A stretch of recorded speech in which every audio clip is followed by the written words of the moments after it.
I'm a bad person. It's okay. There is no need to jump in to reassure me otherwise.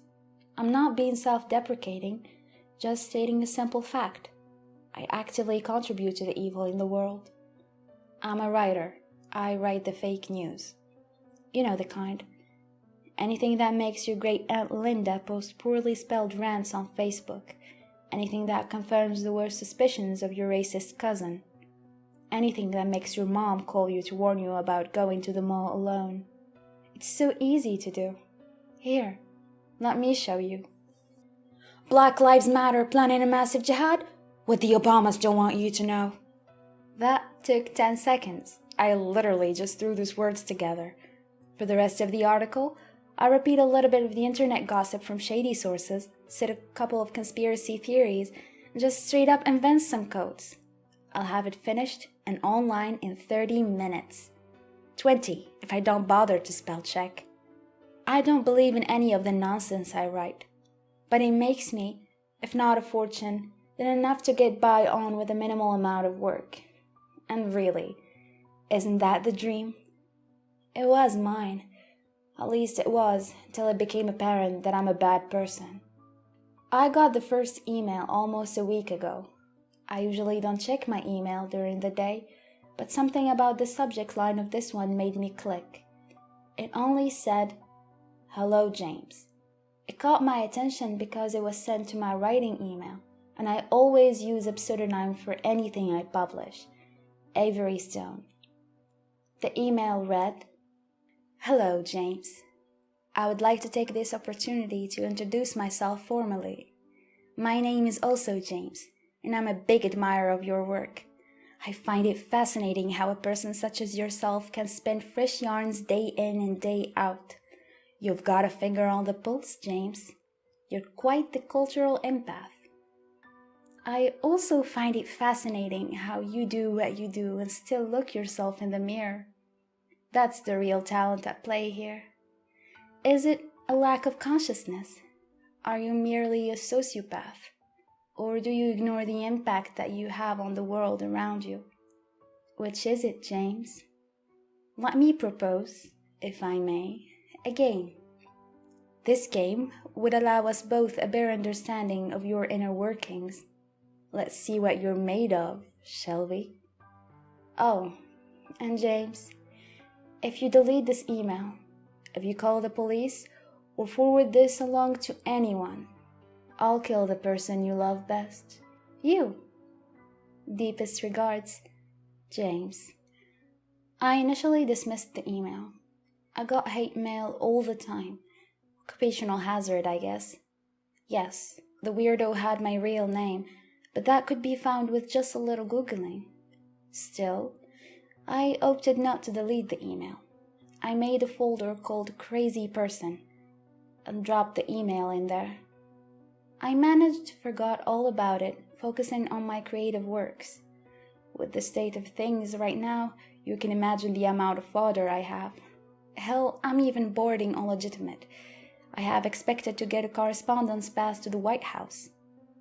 And then, 2 days later, the second email came. The subject line read, "For you, James, Step 1. It read, "Greetings again, James.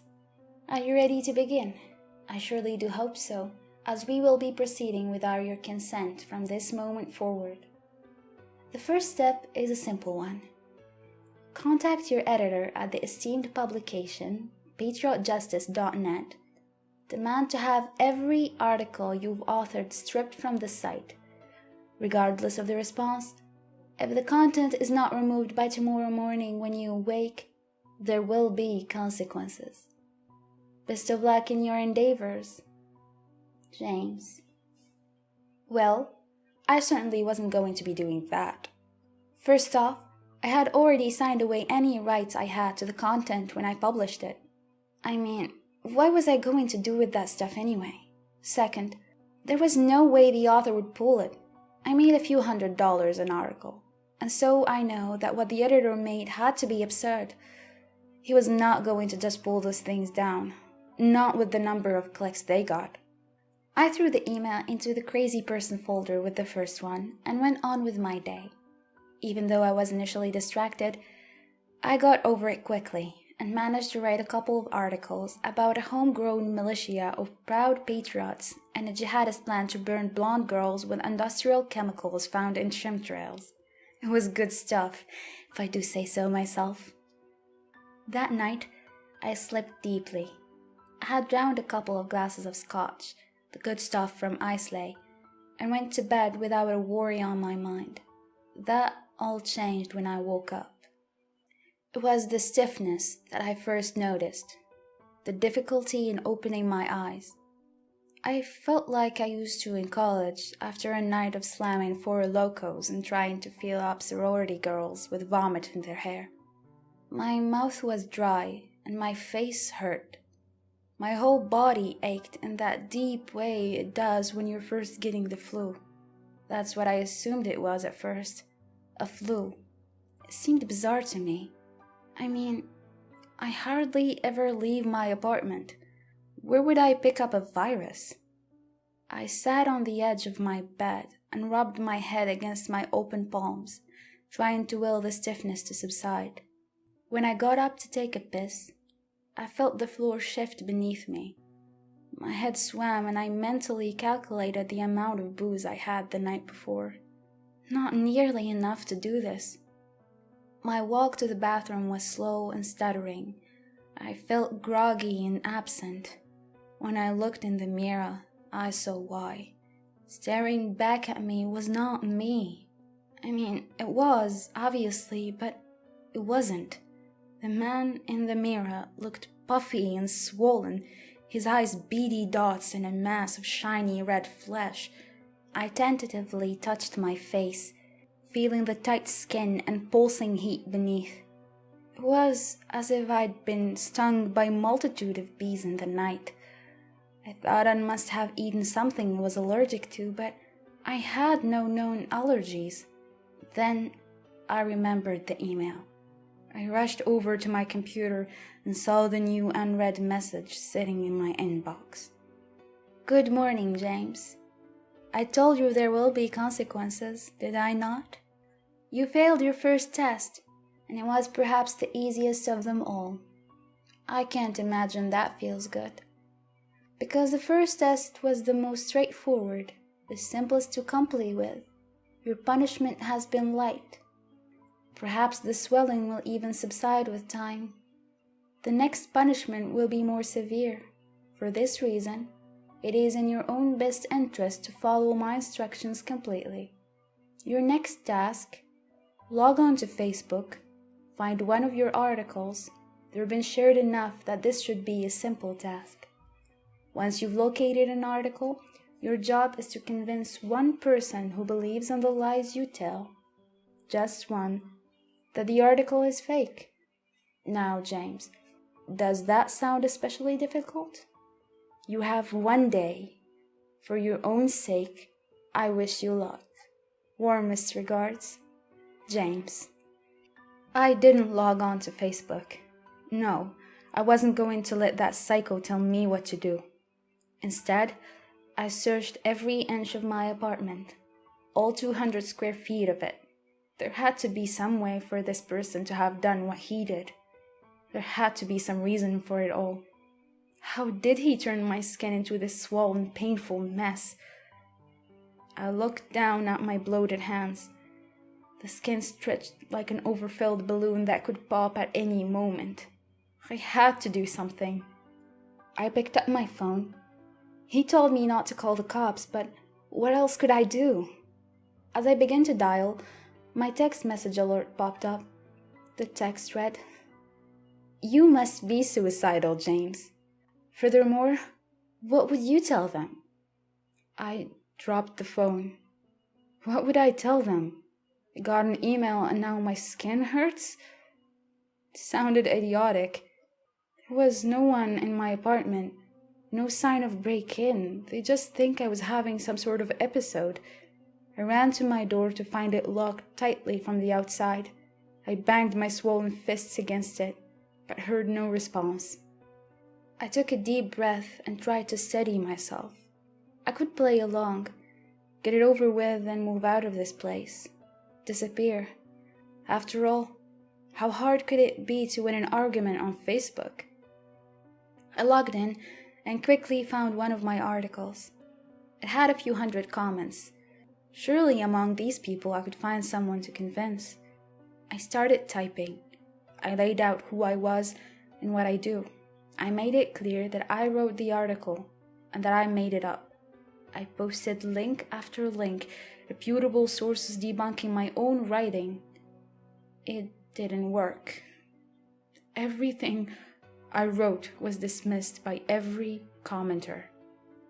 Everyone knows that Snaps has a liberal agenda. The Wall Street Journal is a total MSM propaganda. You're sitting BBC? Come on, fake news. I wrote and wrote all day. I bounced from article to article, tirelessly trying to convince someone, anyone, that my articles were made up.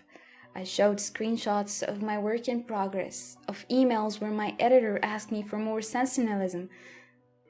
Photoshopped. I'm so sick of the MSM trying to discredit independent journalists. But nothing worked. By the time midnight rolled around, I was exhausted and defeated. I drank energy drink after energy drink, convinced that if I could only stay awake, nothing bad would happen to me. It didn't work. I fell asleep upright in my chair. I awoke in the early morning hours to pain. My nerve endings felt as if they were on fire, and the subtle back and forth movement of the air from my fan ignited my skin. Blinding sparks of light coursed behind my eyelids, and I felt as if I could not breathe. I staggered to my feet, made my way to the bathroom. Each step was agony. It felt as if the skin had been stripped from my bare feet. A look in the mirror confirmed the source of my pain. My skin, still swollen from the day before, was now raw and red, with jagged outlines and a deeper crimson peppered along my body. Pustules had formed on the skin of my face, pale and full of liquid. I started to hyperventilate, tears leaking from my eyes as the air burned my throat and lungs. Finally, I made my way back to my computer and turned it on. The next email was there. I fought back tears and ignored it. Instead of opening the email, I Googled my symptoms. Maybe, I thought, if I knew what this was, I could work to fix it myself. Maybe I wouldn't have to open the next email. I went down a rabbit hole of symptom checkers, one after another, till I landed on the culprit, chemical burns. I looked around my room until my eyes landed on the slowly hissing air vent above my bed. I stood on my bed and closed it tightly, inhaling pain as I did so. I laid back down on my bed, crawled into a fetal position.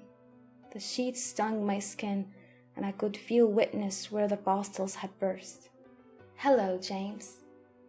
Pleased to know that you are up and around early this morning. There is nothing like an early start to make one feel on top of his life, no? I have another task for you today. I have hope that you might complete it, despite your abject failure to do so with yesterday's assignments. Today's might be the simplest of all. I would like you, if you would be so kind, to call any friends that you may have and tell them what you do. Just call your friends, James. Tell them who you are. You must speak to them on the phone, and they must be a true friend. You have one day to call all to whom this may apply. With utter sincerity, James. I read and reread the email. That was it? I could do that. I could do that and it would all be over. I smiled, feeling the pinch of my skin and a warm trickle where something burst. Call my friends. I sat down and started to make a list of contacts. True friends. I came up blank. He was my editor, but we didn't speak outside of work. Half dozen ex-girlfriends, but they wouldn't take a call from me. Who else? I squeezed my eyes shut and thought. Visions of former college roommates and fraternity brothers swam in front of me. None that I'd call a friend. None that I'd spoken to in over 5 years. I scrolled through my contacts list. There was girls I met in bars who never returned my calls. There were other writers who I had maybe exchanged 5 words with. I decided to stop trying to figure out what constituted a true friend. Instead, I started calling. 7 people in a row hung up on me without speaking. The next person called me an asshole first. The few people I was able to get through to didn't recall ever giving me their number and didn't care what I did for a living.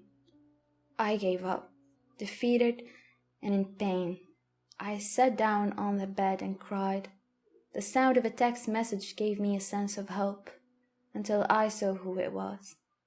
"Hello, James. No friends? Well, I never would have supposed it. Good night." When I woke up this morning, I couldn't move.